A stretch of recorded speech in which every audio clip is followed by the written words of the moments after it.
L'escalade du conflit au Moyen-Orient, le dernier avertissement de Dieu pour les chrétiens. Le 28 février, c'était assurément un jour spécial. Les médias rapportent. Depuis le début des combats, les hauts responsables iraniens ont presque tous été éliminés en une seule journée. Hier, ils étaient encore à la télévision, rayonnants, et aujourd'hui, ils sont enfouis sous les bombardements. Ce spectacle m'a rappelé l'avertissement du Seigneur Jésus.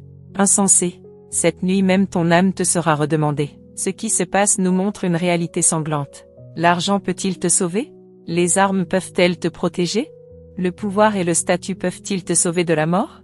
Dieu dit, peut-être que ton pays prospère actuellement, mais si tu laisses ton peuple s'éloigner de Dieu, alors ton pays se trouvera de plus en plus privé des bénédictions de Dieu, sa civilisation sera de plus en plus piétinée par l'homme, bientôt, son peuple se lèvera contre Dieu et maudira le ciel.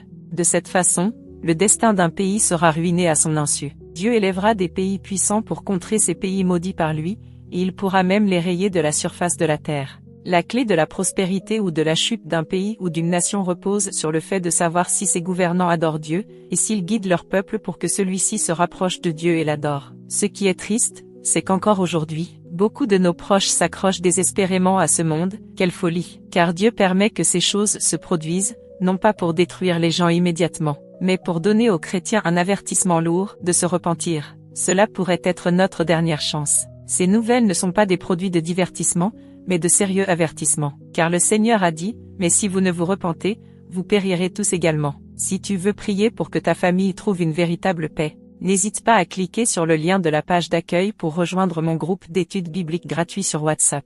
Je prie pour que nous puissions lire ensemble la parole de Dieu, accueillir le Seigneur bientôt. Et dans ce monde turbulent de la fin des temps, entrer dans le refuge de Dieu.